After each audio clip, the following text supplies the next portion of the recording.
Olá pessoal, boa tarde, sexta-feira, 22 de agosto. Para muitos é o mês mais longo do ano, segundo uma percepção subjetiva, e aqui no Brasil, um mês de acontecimentos trágicos, pelo menos na nossa história. Mas vamos retornar aqui e o assunto de hoje, mais uma vez, a questão palestina, mais uma vez Israel. Há mais ou menos 2 semanas atrás, o historiador israelense Ilan Pappé esteve aqui no Brasil, na feira das editoras independentes, a Flip. Isso gerou uma certa confusão lá em São Paulo. Eles tinham marcado um encontro que originalmente seria num dos locais oficiais da Prefeitura de São Paulo, que foi remarcado. Aparentemente, uma das razões era a presença do próprio professor Ilan Pappé, que ele é considerado um dos maiores historiadores, um dos maiores conhecedores da questão Palestina-Israel, e é um desses novos historiadores, aqueles que tiveram acesso aos documentos liberados lá na década de 90, que contaram a real história da colonização por assentamento de Israel na Palestina, e por isso mesmo ele foi expulso de Israel. Hoje ele leciona no Reino Unido. O professor Ilan Pappé, além das participações que ele teve na Flip, ele deu 2 entrevistas que me chamaram muito a atenção e me sensibilizaram bastante em relação a uma nova luz para essa tão importante questão. A primeira foi a entrevista que ele deu ao jornalista Breno Altman, e a segunda ao professor Salem Nasser e a professora Arlene Clemesca na CEPAL, Centro de Estudos para a Palestina. Algumas coisas realmente me chamaram a atenção nas conversas que eles tiveram com essas 3 figuras, essas 3 figuras importantes, inclusive, na luta antisionista aqui no Brasil. A primeira delas é que ainda existe, mesmo que sem nenhum fundamento, um certo conceito de que o judeu é um povo étnico-racial. Isso é absolutamente falso.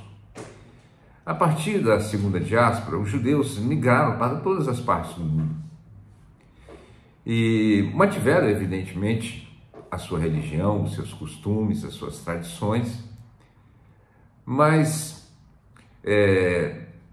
não podem ser caracterizados como um único grupo étnico. É só olhar para os askenazes, os judeus askenazes, que tomaram conta da Europa Central e depois foram empurrados para o leste, os sefaditas e, por exemplo, os judeus etíopes. O que eles têm de comum, fenotipicamente? A que etnia comum eles pertencem? Quando você se refere a um judeu askenazi, você está se referindo a um europeu. O sefadita era aquele habitante também europeu, mas ele é bem diferente, etnicamente, dos askenazes. E eles habitavam a Península Ibérica e depois eles tiveram que fugir para o norte da África, ou então se converter, os chamados cristãos novos, aqueles que eram mais ricos, né? E muito mais os judeus etíopes, sem mencionar os judeus da própria Palestina, que viveram lá por milênios, né? E inclusive sob o regime do Islã, e viveram em relativa paz. Então esse conceito ele tem que acabar, né? Ele tem que sair do nosso pensamento. A gente tem que pensar o povo judeu como uma etnia cultural e religiosa, ou seja, eles compartilham, aliás, como um povo que compartilha uma religião e uma cultura.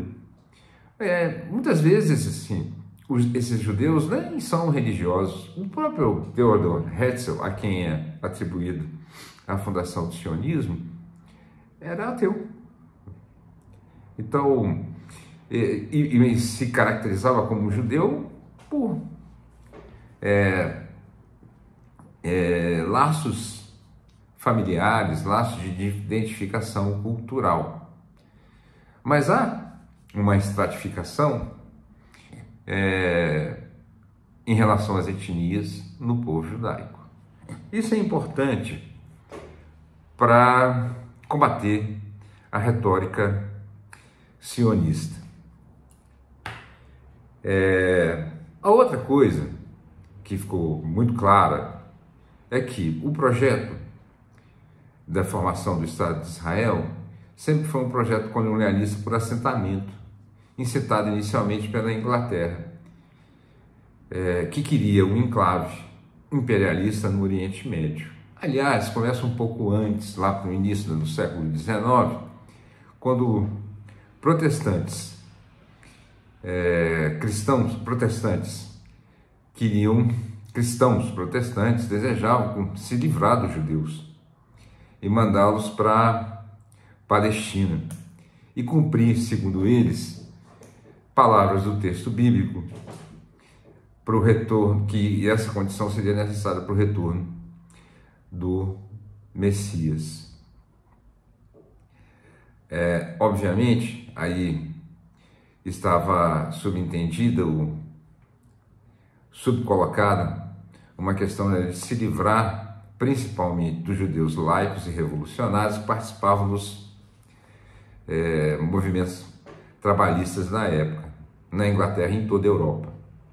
Só para citar um exemplo, na Revolução Soviética, do Burô Político que tomou poder em 1917, 5 dos 7 integrantes que formavam esse burô eram judeus, inclusive Trotsky, que não se chamava Trotsky, na verdade o nome verdadeiro dele era Bronstein, além de Kamenev, Zinoviev, enfim, todos eles eram judeus e eles compartilhavam essa mesma, apesar de serem ateus, compartilhavam dessa cultura e desses laços familiares. Em segundo lugar, todo o projeto de colonialismo por assentamento, ele pressupõe a expulsão ou extermínio da população originária. Vocês querem ver um exemplo? O Brasil. O Brasil foi um exemplo clássico de colonialismo por assentamento. Nós dizimamos a população originária, hoje resta uma fração muito pequena disso. O mesmo aconteceu com as Américas espanholas, o mesmo aconteceu com os Estados Unidos e o mesmo aconteceu com o Canadá. Todos eles pressupõem a expulsão ou extermínio ou eliminação, ou seja, um projeto de limpeza étnica, aí no caso era étnica mesmo, porque se tratava de uma colonização europeia em todo o nosso continente, da população originária, o que de fato aconteceu. Então, o projeto sionista, desde o seu embrião, sempre foi um projeto de colonialismo por assentamento que pressupunha a expulsão, a eliminação, a limpeza étnica da Palestina. Um segundo ponto é tirar essa ideia de que na Palestina não existia um povo, não existia uma etnia. Lá existia uma etnia muito bem mais configurada do que os judeus da época do final do século XIX. Era uma etnia cultural. Aliás, isso é compartilhado por todos os povos árabes. Eles são muçulmanos, eles são árabes, mas eles se distinguem etnicamente. Palestinos por árabes da Península Saudita, jordanianos, sírios, né? E eu me refiro à Grande Síria, na qual fazia parte até a Palestina no início, quando era o Império Otomano. Então, sempre pressupôs a limpeza étnica. Inicialmente, isso parecia que ia ser uma coisa negociada, mas como já dizia o sionista de extrema direita, Zev Jabotinsky, isso só seria possível através da violência, não tinha uma outra forma. E dessa forma ocorreu mesmo. Mas quando Israel, inicialmente apoiado pela Inglaterra, que queria ali um enclave europeu, ou seja, fazer um país europeu dentro de uma região habitada por árabes, assim, de diversas etnias socioculturais. Esse projeto ele sempre foi inviável desde o início. E aí a gente pode fazer uma comparação, por exemplo, é claro que a gente tem que ter muito cuidado com essas comparações, mas, por exemplo, com a Argélia, que se tornou um país independente da França, já na década de 60, uma luta anticolonial onde foi usada a violência pelo povo argelino, violência que inclusive é sancionada pela Carta da ONU, que permite o uso de qualquer tipo de estratégia contra o colonialismo. Então, todas essas etapas em que o colonialismo sionista vem cumprindo desde 1917, a partir da Declaração de Balfour, onde o mandato britânico da Palestina prometia a fundação de um Estado judeu na Palestina, vem caminhando nesse sentido. Mas a evolução da colonização sionista tem sido a sua própria sepultura. Se nós imaginarmos desde o Levante Árabe, de 36, 39, passando pela chamada Guerra Árabe-Israelense, 1967, quando Israel toma todo o território da Palestina, Yom Kippur, as intifadas, a invasão ao Líbano, enfim. Todos esses movimentos, apesar de aparentarem vitória de Israel, eles só mostram a violência desse movimento e a inviabilidade de mantê-lo, porque ele é calcado na força e sempre será calcado na força enquanto existirem essas populações naquele lugar. E os palestinos simplesmente não vão se evaporar, eles não vão deixar de existir de uma hora para outra. Apesar das conquistas territoriais de Israel, desde quando lá os primeiros sionistas se assentaram, não há vitória absoluta do Estado sionista. Uma outra coisa é o processo de radicalização religiosa que o Estado de Israel vem sofrendo. Nunca houve consenso no sionismo em relação, inicialmente, à criação do Estado de Israel na Palestina. Isso não foi consenso no início. Muitos grupos religiosos refutaram isso. Os grupos revolucionários ainda mais. Eles acreditavam na integração dos judeus à Europa através de movimentos, de processos e movimentos revolucionários. E nunca houve um consenso até os limites dessa colonização. Aparentemente, o principal líder dos primeiros tempos do sionismo, Davi Ben-Gurion, preferia que os limites territoriais de Israel não ultrapassassem as fronteiras de 1967, ou seja, Gaza e Cisjordânia. Então, eles tinham interesse em criar um Estado judeu, completando a limpeza étnica, ou seja, ele era a favor da limpeza étnica. Mas havia desde o início um movimento de extrema-direita, um movimento religioso baseado em conceitos do Velho Testamento, que desejam restaurar o que eles chamam de Eretz Israel, ou a Grande Israel, que na verdade pega uma extensão bem maior que isso, incluindo parte da Síria, o Líbano inteiro, parte do Iraque, parte da Arábia Saudita, e se você for levar ao pé da letra, até parte do Egito.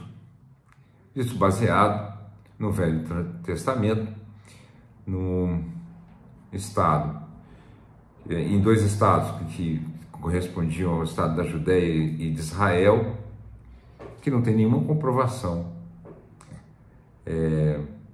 histórica ou antropológica, é só religiosa mesmo. Esse movimento, que inicialmente era marginal, ele foi tomando conta ao longo do tempo, ao longo que as lutas se radicalizavam, nos tempos, né, da resistência da OLP, que depois se desfaz praticamente, fica o grupo Fatah, que hoje é liderado por Mahmoud Abbas, mas que é um grupo absolutamente submetido a Israel, e outros grupos de resistência surgem, como o Hamas, a Jihad Islâmica. A Frente Popular pela Libertação da Palestina já é mais antiga, já é da época da OLP, mas persiste lá, é uma frente laica e socialista. Mas a radicalização da resistência e a radicalização do projeto sionista leva ao crescimento dessa extrema-direita, principalmente a partir do final da década de 70. Isso toma um corpo muito mais sólido a partir dos últimos 15 anos, com a liderança de Benjamin Netanyahu. E aí nós chegamos num grande ponto, no tema central desse vídeo de hoje, que é a inviabilidade de Israel. Bom, eu já tinha falado no início que um projeto de colonização por assentamento tardio já era por si só um conceito que parecia inviável. Mas o crescimento e as contradições internas da sociedade israelense tornam esse projeto ainda mais inviável. Com o crescimento dessa extrema-direita e do sionismo religioso, que, aliás, guarda uma certa semelhança com a teologia da dominação aqui na América Latina, que também é de extrema-direita, que tenta submeter as instituições do Estado à religião, ou seja, formar estados teocráticos. Muitos deles gostam de falar muito do Irã, mas eles estão tentando fazer uma coisa até pior. Isso gerou fissuras na sociedade israelense, que cresceu pela chamada ala esquerda do sionismo, que era o Partido Trabalhista. A ala esquerda, com muitas aspas, né? Uma esquerda colonialista, ela simplesmente não existe. Mas essa ala esquerda, ela tem um caráter liberal e um caráter laico. Ele é cosmopolita e ela se defronta, bate frontalmente com esse movimento de extrema-direita, com esse movimento sionista religioso. Essas fissuras, elas se radicalizaram ao longo desses 15 anos até até chegar numa situação de confrontação direta. Em 2023, segundo o Ilan Pappé, Israel estava à beira de entrar numa guerra civil, ou disseminar conflitos civis entre esses dois grupos, que ele chama de grupo da Judéia, basicamente são os colonos na Cisjordânia, e que são mais radicalizados, que tendem a apoiar o Heret Israel, e a extrema-direita israelense, que hoje é personificada por Benjamin Netanyahu e seu partido Likud. A partir de setembro de 2023, esses conflitos ficam um pouco de lado, mas eles já começaram a retornar. Há 2 semanas atrás, nós tivemos uma greve geral em Israel, num domingo, lembra que domingo lá é dia útil, pedindo cessar-fogo e o retorno dos reféns que ainda restaram lá. Então, esse já é um ponto muito importante que já sugere a inviabilidade desse Estado. São as divisões internas que podem comprometer esse Estado colonialista, ainda informação, é preciso que se diga. O outro é a enorme crise econômica. Israel já convivia com uma certa crise econômica, porque ele é um Estado em permanente guerra, porque ele não completou a sua colonização. Então, no ano passado, registrou uma queda importante do PIB e uma recuperação muito lenta. E se não fosse pela ajuda militar e econômica dos Estados Unidos, eles estariam numa recessão muito importante. Eles não teriam condição nem de manter esse processo de colonização. Ajuda dos Estados Unidos e da Europa também. Um outro aspecto, eu já tinha citado isso, é a própria fraqueza. É engraçado, né? A gente falar em fraqueza um dos maiores exércitos do mundo, mas é a fraqueza em relação a derrotar a resistência palestina. Saiu uma pesquisa que foi divulgada pelo Haaretz recentemente, mostrando que mais de 80% dos palestinos assassinados em Gaza eram civis. Eles mataram muito pouco da resistência, e a resistência se recompõe muito rapidamente. E uma coisa que pouco se fala, nem o Haaretz fala, nem nada na imprensa do Ocidente, nem é replicado aqui no Sul Global, é a incapacidade dessas forças de defesa de Israel de derrotarem a resistência palestina, personificada aí pelo Hamas e pela Jihad Islâmica, mas ela é um pouco mais ampla do que isso, de derrotá-los em confronto direto. Ou seja, vai continuar. E as perdas econômicas vão continuar. E a dependência da ajuda da Europa, dos Estados Unidos e da Europa, tende a continuar. A outra coisa é que a imagem de Israel nunca foi tão manchada pelo que está acontecendo aqui em Gaza, e é divulgado 24 horas por dia, imagens que são quase escatológicas e de uma desumanidade brutal. Assassinatos na fila da farinha, assassinatos de jornalistas, destruição de hospitais, assassinato de crianças, de mulheres. Isso manchou Israel e deixou Israel numa situação de isolamento que Israel nunca viveu desde sua criação em 1948. Nunca houve um momento de tamanho isolamento. Mesmo com o poderoso lobby sionista, que merece um vídeo à parte, países da Europa, como a Espanha, já ameaçam sair dessa coalizão de apoio a Israel. E mesmo que timidamente, a própria França, que sempre apoiou Israel, inclusive quem desenvolveu o programa nuclear clandestino que Israel tem foi a França, tá? Não foi os Estados Unidos. Os Estados Unidos se recusou a fazer isso. Já apoia, eu acho que há um certo cinismo nisso, né? Apoia a solução de dois estados, não há mais possibilidade alguma de haver essa solução. A única solução possível para essa questão é o Estado único, e todo mundo sabe disso. Mas o presidente Macron já apoia a solução de dois estados, foi proposta lá em 47, pela UNSCOM, que era a comissão da ONU, a recém-criada ONU, e no final foi aprovado com a criação do Estado de Israel, um Estado binacional, que nunca aconteceu, né?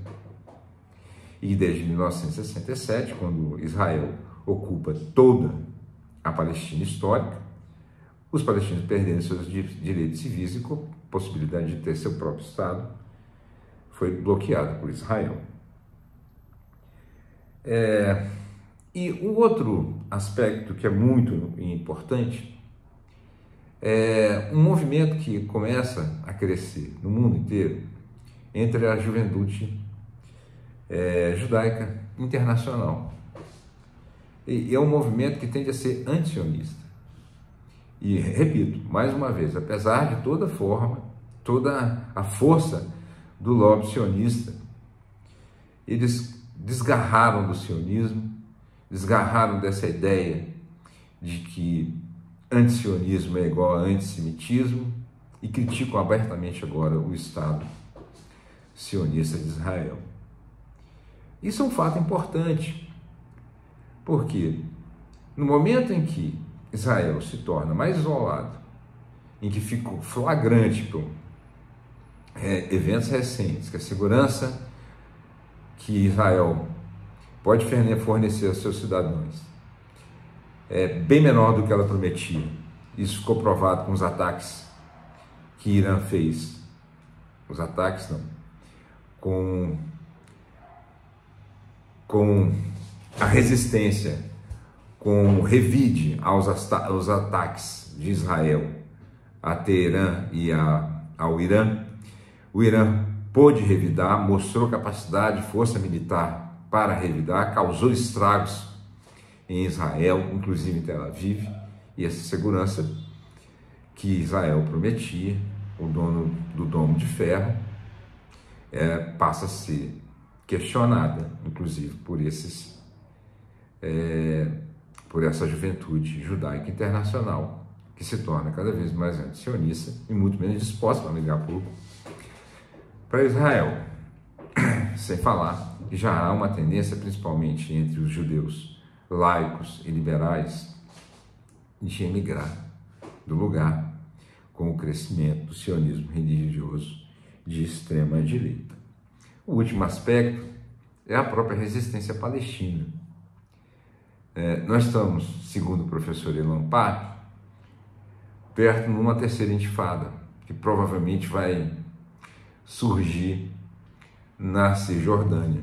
Ou seja, a resistência palestina não para.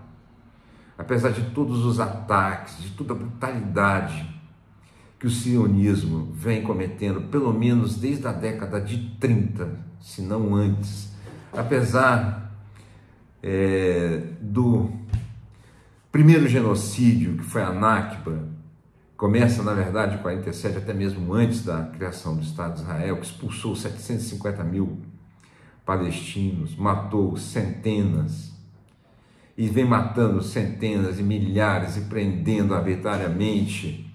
Toda a agressão,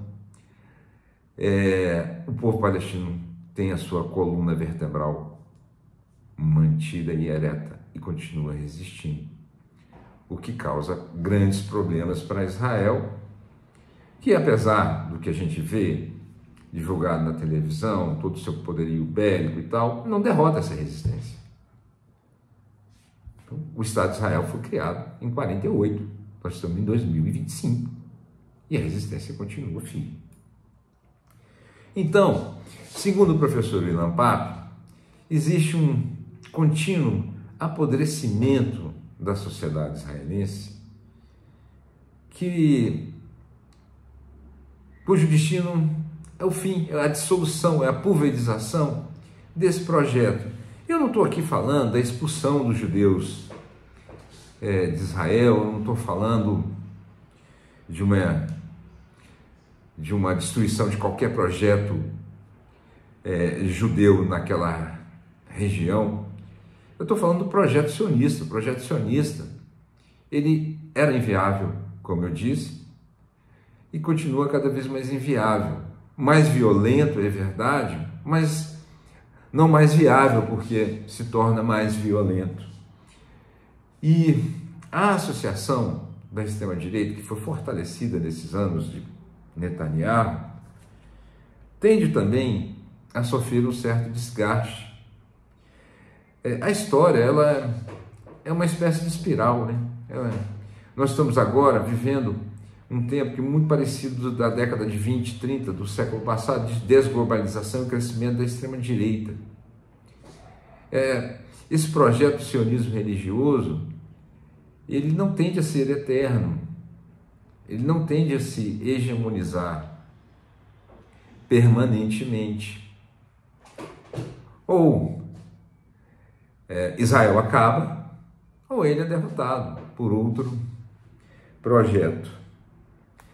Um outro aspecto é a impossibilidade dos Estados Unidos e da Europa de manterem eternamente esse apoio. Mais uma vez, eu me remeto a uma comparação histórica, fazendo, claro, salvas, que a gente não pode fazer comparações diretas. Mas a África do Sul tinha suporte dos países centrais do capitalismo até um determinado momento que se tornou-se impossível e inviável. E o único apoio que a África do Sul tinha, já lá no final das décadas de 80, era Israel e vice-versa. Dois regimes de apartheid, dois regimes de racistas, colonialistas. Então, mais um ponto que indica, segundo o que eu pude perceber das conversas com o professor Ilan Pape.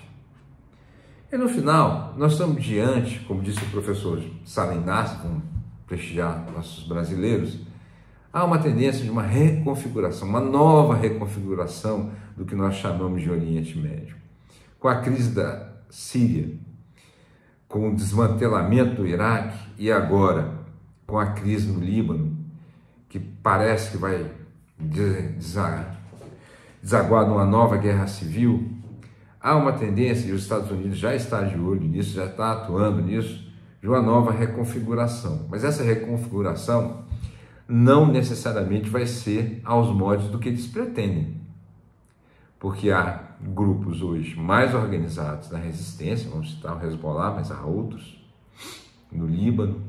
Na Síria a gente não sabe exatamente como ela está, vou usar uma palavra vulgar aqui, mas está lá uma zona, a única coisa que a gente sabe é que é uma zona curda estável, e o resto não há nenhuma garantia do que vai acontecer. Então essa reconfiguração do Oriente Médio vai acontecer, mas não necessariamente aos moldes do que os países do capitalismo central necessitam para manter a sua hegemonia no lugar.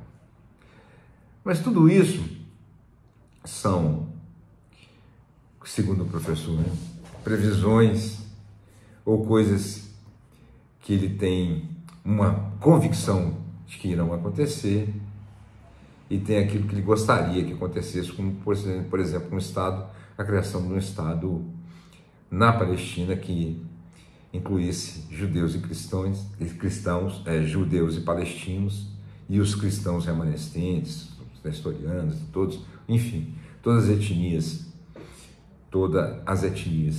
tanto as etnias ligadas ao judaísmo quanto os palestinos, enfim, numa nação só, laica e pelo menos formalmente democrática. Uma democracia de soberania popular, pelo menos uma democracia liberal burguesa. Isso já seria um grande avanço. Mas isso, como disse o professor Ilan Pape, ele está no campo dos desejos, não no campo das previsões. Mas o que a gente tem de certo é que, apesar de que essas são tendências mesmo muito fortes, que isso muito provavelmente vai acontecer, não vai acontecer sem a luta. Essas modificações aconteceram por causa da resistência palestina e por causa da luta fora da Palestina, pela questão da Palestina. Nós temos que entender que nós estamos diante do que o jornalista Breno Altman falou, que é a régua moral do nosso século. Essa é uma questão que a gente não pode fingir que não existe. E quem estiver do lado errado da história vai pagar caro por isso, mesmo que seja daqui a uns anos com problemas de consciência. Mas se for uma nação, pagará caro. Se for um estadista, pagará caro. Nós precisamos escolher o lado certo dessa questão e denunciar e falar, e, dentro das nossas possibilidades, fazer o possível para apoiar este lado certo da história. E eu espero ter sido claro qual deles é o lado certo. Bom, gente, assim encerramos. Eu desejo um bom fim de semana para todos. Muito provavelmente na próxima semana não gravarei um vídeo. a hora de pensar aqui algumas alterações no canal. Mas enfim, nos encontraremos em breve.